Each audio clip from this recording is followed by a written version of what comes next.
Without data science, modern marketing struggles to drive business growth. In this video, I will walk you through a simple and practical SQL data analysis case study, without math, using lead and lag window functions on Kaggle's retail dataset to help marketing boost sales revenue. Stick around until the end for bonus tips to transform data analysis findings into actionable recommendations for business success using what, where, when, and how approach. Follow this strategy and you will remain competitive as a data scientist in business world. But first, let's explore how data science empowers marketing and why generating actionable insights is the key to a data scientist's success. A McKinsey consulting study shows data-driven marketing can boost investment return by up to 6 times, yet many marketings still rely on guesswork. For example, UK retailers waste 47% of ad spend on low-stock items they can't fulfill. In marketing, the real power of data lies in customer retention, which is often cheaper than acquiring new ones. By analyzing purchase history, website visits, and feedback, data science can help businesses personalize experiences, launch targeted loyalty programs, and drive repeat purchases, leading to higher revenue and long-term growth. But the real challenge comes from a gap between academic training and real industry data science. Many data science graduates, even from top schools like Columbia or Harvard, can build complex machine learning models. However, they often struggle to communicate their insights in clear business terms, such as explaining what a p-value actually means for decision-making. To truly stand out in job, data scientists must interpret models where everyone can understand. Mastering practical tools like SQL and connecting dots from insights to business value can be highly impactful. You don't need a fancy degree. What matters is your ability to communicate insights effectively. That's how I earned a leadership role, by focusing on business-driven data storytelling. Now, let's explore how lead and lag SQL window functions work to communicate data science business insights. In this example, the lag function is used to retrieve the prior visit _date within the same customer ID partition. For example, for customer ID 101, it indicates that 9 days have passed since the last visit on March 1, 2025. The previous _visit column shows null for the first visit of each customer, such as for customer ID 102 on February 15, 2025, because there is no prior visit to that reference date. In marketing retention, lag helps compare a customer's current transaction or interaction with their previous one, or backward approach. Lead works similarly to lag window function, but lead retrieves the next subscription _date within the same customer ID partition. For example, for customer ID 101, it takes 1 month for this customer to renew the subscription after February 10, 2025. The next _renewal _date shows null for the last subscription date for each customers, such as for customer ID 102 on March 15, 2025, because there is no subsequent subscription to that reference date. The choice of using lead and lag window functions depends on the reference direction, whether you need to look forward versus backward within a partition. Let's take a step back to understand how a window function works in general. A window function in SQL performs calculations across a set of rows in a table without requiring a group clause. In other words, window functions allow users to retain individual rows, even if there are duplicates customer, while still performing calculations on the rows of data. The basic syntax for window functions in SQL follows a specific structure and logic. First, we start with the window function. This function can be in the form of aggregation, ranking, and analytics functions. Lead and lag are considered as analytical functions because they deal with time element. Second, we use the over clause. This is where we define the reference point for the function to start, based on partition and ordering.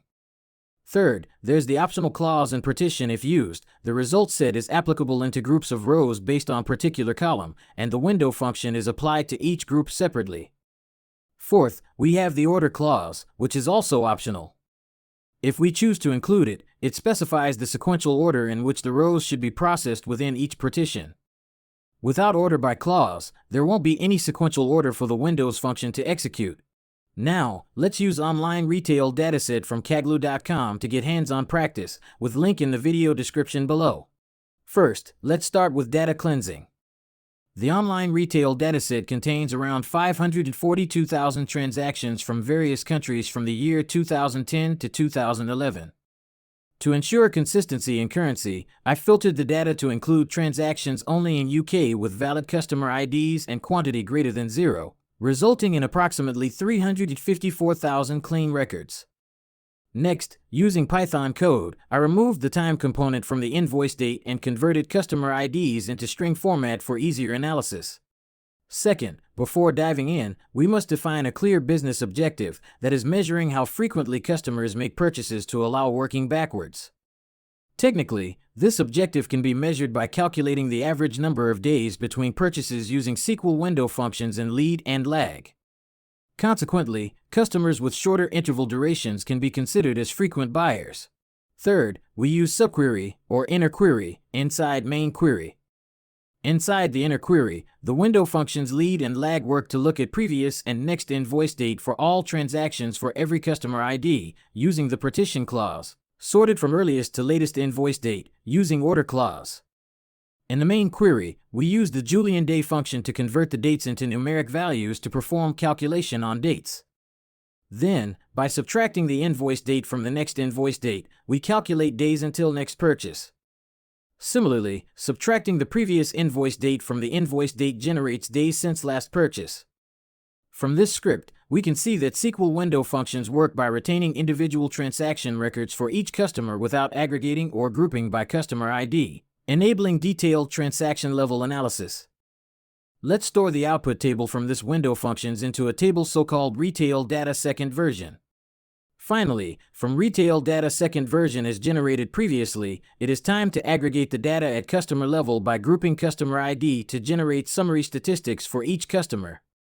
The query calculates the following metrics such as total quantity purchased, average item purchase price, average days since last purchase, and average days until next purchase.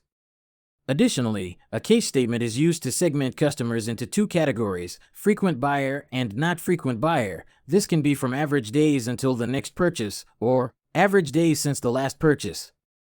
Customers with an average of 7 days or fewer between purchases are labeled as frequent buyers, otherwise, they are classified as not frequent buyers. In the final result, as obtained through pivoting summary in Excel, we observe that frequent buyers have an average item price of £3.3, which is lower than the average for non-frequent buyers of £4.1. This insight suggests that frequent buyers tend to purchase items at lower price.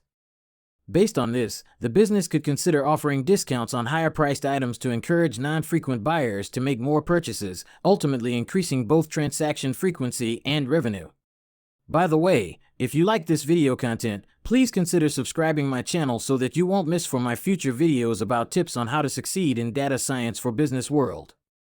Feel free to drop comment below and I'd be happy to answer. Okay, let's continue. In this bonus point, let's use what, when, where, and how framework to make the data science analysis result to be more persuasive and professional in the context of marketing. First is the what element, such as offering targeted discounts 20% off, or buy one, get 50% off the next, for items over £4 to non-frequent buyers. These promotions reduce the entry barrier for premium products and appeal to price-sensitive buyers, allowing higher transactions and customer loyalty in future.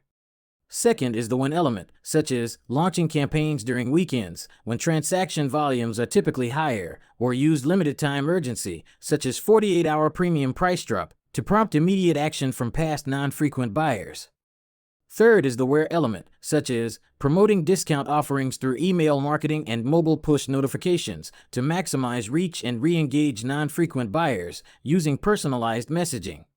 Finally, it is the how element, such as measuring marketing performance by comparing marketing conversion rates before and after the discounts. A higher conversion rate after discounts validates the data science insight as previously described and demonstrates the tangible value of data-driven marketing to business stakeholders. You've seen how using SQL and data science can reveal insights that directly support smarter business decisions, not just technical metrics. Now, if you're ready to go deeper into SQL for data science, check out my video where I break down intermediate SQL techniques, including window functions, common table expressions, and joins. These are key skills that can help you pass data science SQL interviews and solve real-world data-driven business problems. Thanks for watching my video.